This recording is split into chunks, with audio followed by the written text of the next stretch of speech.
We have big news today for the new GoPro Hero 10. So the Hero 10 was just officially announced, and we've got a lot of details or things that we're really excited about, as well as a couple things that don't sound so great and some questions about it as well. That's right, so let's go through the list of what we like the sound of. Number one by far is the new processor, which they say is twice more powerful, and that really is huge.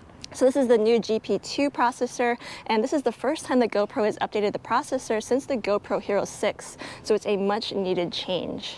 Yeah, and later we'll tell you more how that applies to all the other features because they're mostly built around this processor. So this is by far the biggest news. And that's why they call it the new era, because finally they have a big new processor for the first time in like 5 years. And the first thing they've used this new processor for, making more powerful, is the frame rate. And now we are able to, for example, do 4K 120, which is 5 times slowed down, and it's on par with some of the best mirrorless cameras on the market. That's right. There's not very many cameras out there that can do 4K 120, so this is pretty big news for GoPro and also for doing action shots with this camera now. That's right. It cannot be seen as anything but the most capable action camera at this point with such capabilities. And besides the 4K 120, they have beefed up the frame rate capabilities across the board in all the resolutions. You can even shoot in 5K 60 frames per second if you choose to. Except the only problem with that is you can only watch it on our 5K Retina and nowhere else. Well, you can crop in a bit, so that would be, that would be the selling point. But yes, if you want to, 5K 60 frames per second, that is now capable on the Hero 10. So we now are able to shoot in 23 megapixels when it comes to photos, which is a boost from the Hero 9. The Hero 9 was already an incremental update in terms of the megapixels. I think it was 12 on the previous GoPros, so we're gradually getting more image resolution for still photos. And it's to the point now it's on par with our Fujifilms that are, what, 23 or 26 megapixels anyway. Right. So yeah, it's starting to rival some of these mirrorless cameras. Pretty amazing. And another thing about the higher resolution for video is that you can also take stills from the video, and those are higher resolution as well. Yeah, you see the screen grabs are almost 20 pixels each, which is huge. The next feature, which is pretty exciting when you think about it, is that you can live stream in 1080, which is great, but you can also have hyper smooth while you're live streaming. So as long as you can work out your internet connection, you can do action and live stream. That's pretty sweet. And we haven't really done live streams with GoPro before, but there's more incentive than ever before to be doing live streams with GoPro. And comment below if you want us to do a live stream with GoPro, and we'll consider that for a future video. He's very excited for the GoPro too, if you can't really tell. He is falling asleep almost. Yeah. The next thing that people say, because of the new processor, it is now much more responsive to do anything on the GoPro, like touch the controls. And if you've seen any of our videos, that was a major pain point we complained about. Yeah, the Hero 9, that touchscreen was just really, really awful. It was the worst touchscreen we've ever seen on a GoPro, and they actually promised to update it in firmware updates, but we didn't see really any changes, so the touchscreen should be much better. And I've also heard that it's also a lot better to use in water, so if you get water droplets on the touchscreen, it should also work really well on the Hero 10. They do advertise hydrophobic coating on the new GoPro, so yeah, they must have done some improvement on that. The next thing that we're hoping, because of this new processor is so much more powerful, then also it's faster and it may not crash as much, not freeze as much, and not corrupt our files as much. And that's an if, but if it's so, and it makes a lot of sense, this would be huge. So we first got the GoPro in the Hero 7, and that's when we started to regularly vlog with it. And ever since then, we've had non-stop issues with the GoPro, a lot of freezing bugs. Sometimes it corrupts your files and you lose your videos. So it's been our #1 complaint about GoPro over the past few models. And so if this is fixed, this is a huge step for GoPro, and it should keep a lot of us as GoPro users. The next point is that they did indeed keep the exact same body, so it means the same form factor, and they have confirmed on their Twitter that all the accessories from the Hero 9 fit on the 10, and that is also a big relief for people like us who have had to upgrade our accessories 3 times in a row. We will not be doing it a 4th.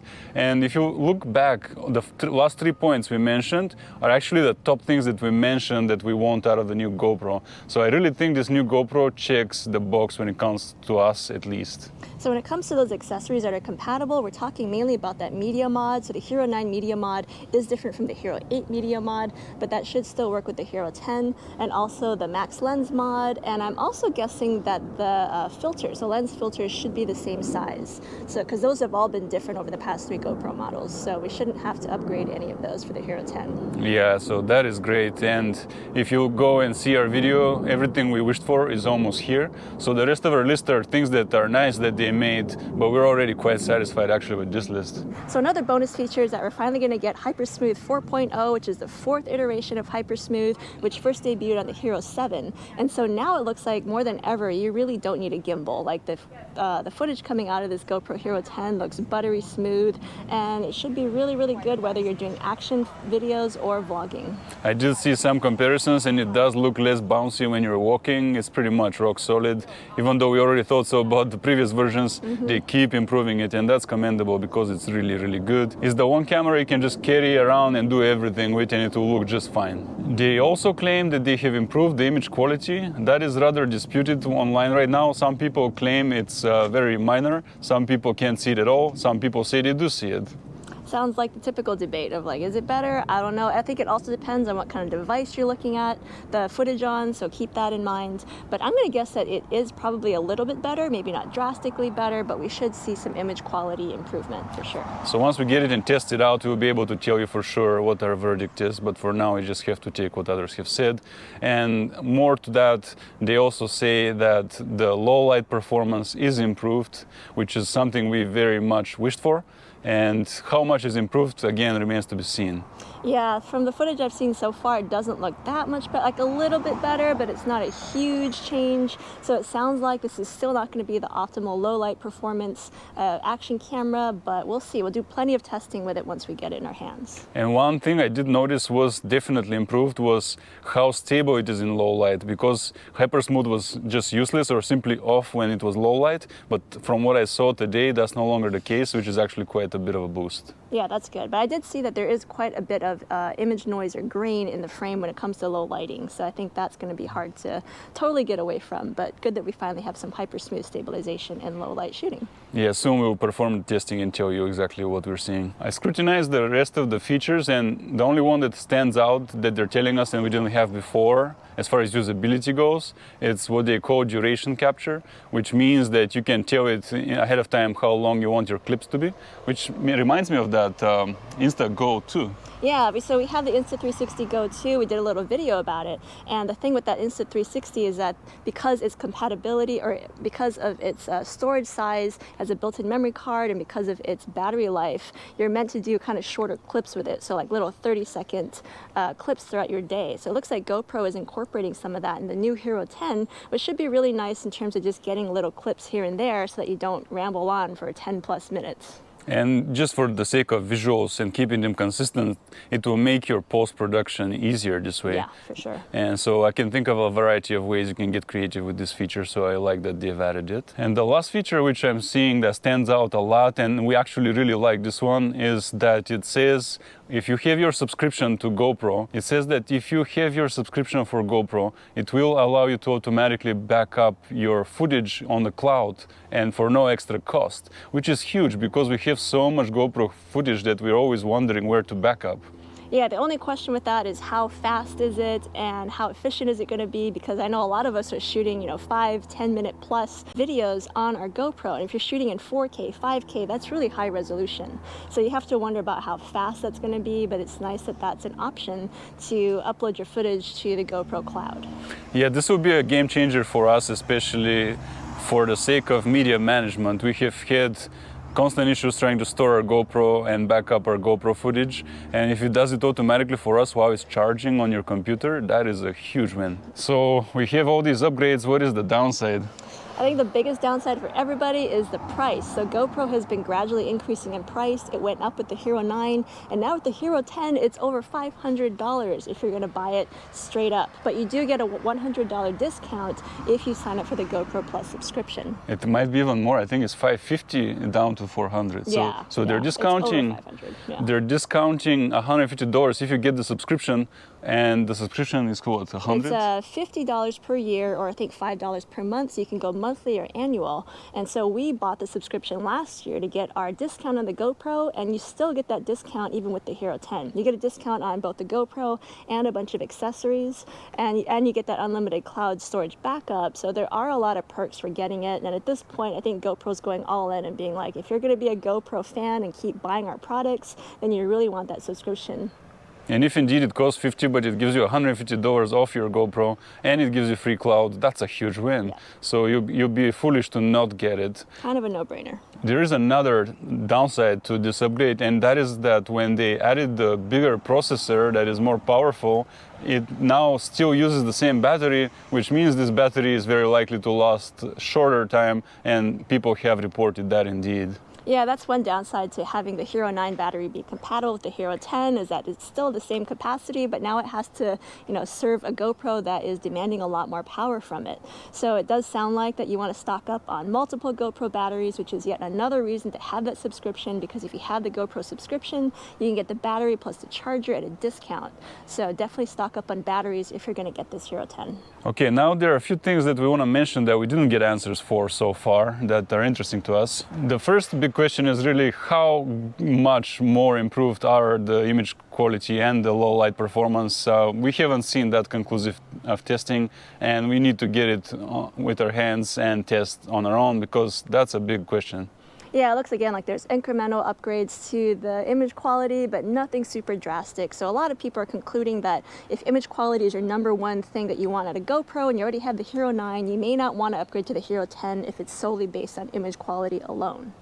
Another thing is the question of dynamic range. Did it improve a lot? I think on its own they claim it did a little, but nothing conclusive yet again. However, some people are speculating that they'll release HDR mode, which would be a big win for dynamic range, and the Osmo Action can do, but we don't have any information whether this GoPro can do HDR yet. That would be really nice. And the thing with the Osmo Action is that yes, it can shoot in HDR video, but when it does that, you lose your stabilization. So hopefully if GoPro can add HDR, we keep our hypersmooth. That would be a huge win right there. Mm-hmm. And the last thing that I can think of is, did they do anything about the focal length? Like, did they give us more of these digital lenses, like narrow used to be previously? If we could get some more zoom out of our GoPros, because now the image is bigger, right? That would be a win as well for us, so we don't have to carry more cameras. Yeah, so I haven't heard anything about new digital lenses, so I'm going to guess that they haven't released any, but yes, it would be definitely a bonus to be able to zoom in on your GoPro as you're shooting. But I would say actually that's one thing that Insta360 still has over GoPro, is that you can shoot, not choose your lenses as you're shooting, you can actually choose that in post-production. So as far as I know, GoPro still doesn't let you do that yet. And along with that, another one from our wish list of GoPro features that we really want to see on a GoPro is whether you can change settings while you're shooting, and things like the lenses and others like mic front to back and so on. We don't know, we don't have any information if they allow that. For example, cell phones can do that very easily, so if that is on par on a GoPro, it will really improve the user experience, and we don't know if they did anything about that. Along those lines, I really want to know if they added stereo sound to the media mod, because they took that away in the Hero 9. It was a feature with the Hero 8 that was really useful for recording with both the back and the front mic on the media mod. So hopefully they added that back with the Hero 10. But along the lines of sound, it sounds like we still do not have a built-in 3.5mm mic jack. So you're still going to have to buy either the media mod or the GoPro mic adapter to add your external microphone. All right, those are some open questions that we don't know yet, and we'll have to find out when we buy it.